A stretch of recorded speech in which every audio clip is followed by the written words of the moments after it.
Hello दोस्तों, कैसे हैं आप लोग। तो आपने सुना होगा कि रिजर्व बैंक ऑफ इंडिया की आज मॉनेटरी पॉलिसी रिव्यू आई है। दोस्तों ये क्या होता है, आप जानते हो कि मैं इसे इजी कर दूंगा एकदम। तो ध्यान से मेरी बातें सुनना, आपको पूरी मॉनेटरी पॉलिसी के बारे में इंफॉर्मेशन मिल जाएगी। इस बार रिजर्व बैंक ऑफ इंडिया ने क्या किया, क्या इसके पीछे ऑब्जेक्टिव है, हम सारी बात करेंगे। एग्जाम में क्वेश्चन कैसे बनेंगे, हम सारी बात करेंगे आपसे। ठीक है, मेरी बात ध्यान सुनना। दोस्तों monetary policy reserve bank of India बनाती है, आपको बताइए। Reserve bank of India monetary policy बनाती है हमारे देश में ग्रोथ, डेवलपमेंट, इन्फ्लेशन, रिसेशन, इन सबको कंट्रोल करने के लिए। ठीक है, मॉनेटरी पॉलिसी की स्टार्टिंग कहां से होती है दोस्तों। आपको पता है कि हमारे देश में हमारा जो वित्तीय वर्ष है वो 1 अप्रैल से शुरू होता है। जैसे इस बार जो वित्तीय वर्ष हमारा शुरू हुआ है 21-22 का, वो 1 अप्रैल से शुरू हुआ है। तो मॉनेटरी पॉलिसी पहली बार जो आएगी अप्रैल में आएगी। इस साल के इस फाइनेंशियल ईयर में पहली बार मॉनेटरी पॉलिसी अप्रैल में आएगी। दोस्तों एक फाइनेंशियल ईयर में मॉनेटरी पॉलिसी टोटल 6 बार आती है।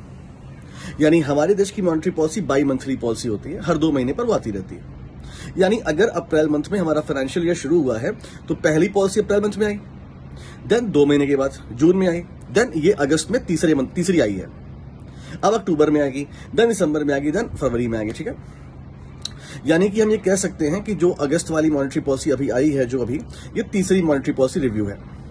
अच्छा, इसमें क्या चेंजेस कुछ हुए हैं, आइए उसके बारे में थोड़ी सी बात करते हैं। दोस्तों इस बार की मॉनेटरी पॉलिसी में रिजर्व बैंक ऑफ इंडिया ने फिर से कुछ भी चेंजेस नहीं किए हैं। यानी आपके लिए रिलीफ ये है कि आपके एग्जाम में आपको अलग से कुछ याद करने की जरूरत नहीं, सब कुछ सेम रखा गया है। Repo rate 4%, reverse repo rate 3.35%। अगर आपको नहीं पता है तो लिख लेना मेरी बातें।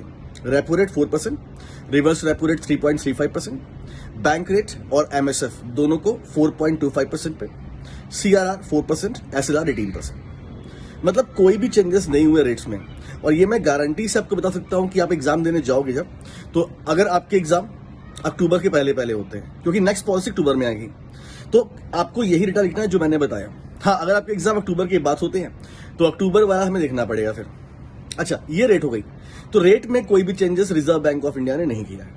क्यों नहीं किया, मैं आगे बताऊंगा आपको। अब बात करते हैं दोस्तों कि हमें और क्या पढ़ना है एग्जाम के लिए। रिजर्व बैंक ऑफ इंडिया ने इस वित्तीय वर्ष में जो हमारे देश का ग्रोथ रेट प्रोजेक्शंस है उसमें कोई चेंजेस नहीं किए, 9.5%। ठीक है। अच्छा दोस्तों, ऐसा होता है ना कि रिजर्व बैंक ऑफ इंडिया देखो है क्या है, वो बैंक है, हमारे देश का सेंट्रल बैंक है।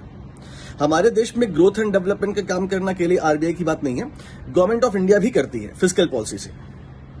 तो कभी कभी ऐसा होता है कि reserve bank of India Bharat सरकार के पॉइंट को फॉलोज नहीं करती है। मतलब देखो इसका मतलब क्या होता है, रिजर्व बैंक ऑफ इंडिया का अपना काम है, गवर्नमेंट का अपना काम है। ठीक है, आपको ये मालूम ही है। लेकिन जब देश के डेवलपमेंट की बात होती है तो दोनों पार्टी को एक साथ आना पड़ता है।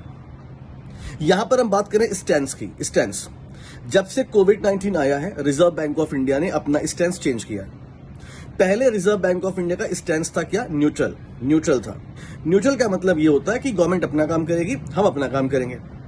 लेकिन जब से कोविड-19 आया है तो रिजर्व बैंक ऑफ इंडिया ने अपना स्टैंस कर दिया अकोमोडेटिव।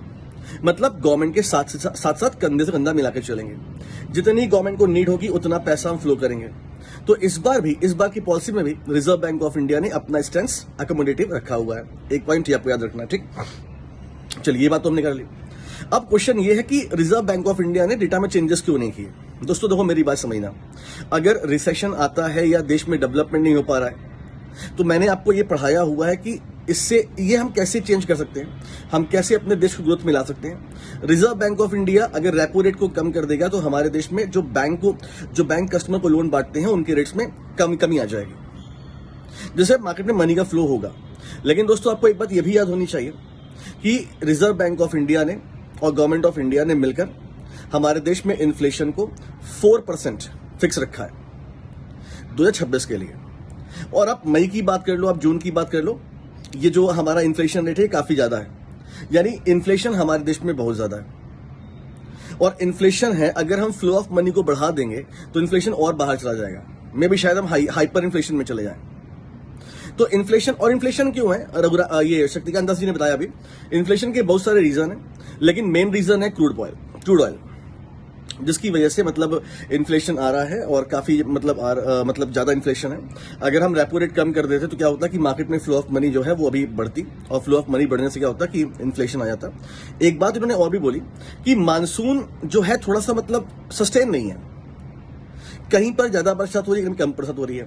तो उनको ये भी देखना है कि कहीं एग्रीकल्चर के प्रोडक्शन पे फर्क न पड़ जाए, क्योंकि दोस्तों क्रूड ऑयल ऑलरेडी महंगे हैं। अगर एग्रीकल्चर का प्रोडक्शन ठीक से नहीं हो पाया और हमारे देश में एग्रीकल्चर की डिमांड बढ़ी लेकिन प्राइसेस हम बढ़ी और हम सप्लाई नहीं कर पाए, तो एग्रीकल्चर भी महंगा हो जाएगा। और अगर रेपो रेट हमने कम कर दिया तो और दिक्कत आएगी। तो शक्तिकांत दास जी ने बोला कि मतलब हम देख रहे थे कि एग्रीकल्चर में भी अभी हम श्योर नहीं है, तो इसीलिए हमने रेपो रेट कम नहीं किया। अगर हम रेपो रेट कम कर देंगे तो फ्लो ऑफ मनी बढ़ेगी, तो इससे नुकसान हो जाएगा। ठीक है, बड़ी अच्छी बात बोली इन्होंने। और बीइंग इकोनॉमिक एजुकेटर मुझे ये क्लियर हुआ कि हाँ ये क्यों नहीं कर रहे हैं और अभी जरूरत भी नहीं है हमें। तो कहने का मतलब ये है कि मॉनेटरी पॉलिसी में इस बार कोई चेंजेस देखने को नहीं मिले हैं, कोई बड़ा ड्रास्टिक चेंज नहीं हुआ है। मैंने आपको डेटा बता दिया जो आपको लर्न करना है, याद कर लीजिएगा। और दोस्तों मुझे इस वीडियो के नीचे अपने फीडबैक कमेंट दीजिएगा कि आपने क्या समझा या क्या पसंद में नहीं है आपको। ठीक है, अगर आपके कुछ क्वेश्चंस होंगे मुझे लगेगा तो मैं उस पर अलग से वीडियो बना दूंगा। ठीक है, कैसा लगा वीडियो में जरूर बताइएगा। Thank you so much. और चीजों को समझिए, इकोनॉमिक्स काफी प्यारा सब्जेक्ट है, ये प्यार करिए इससे। Thank you so much.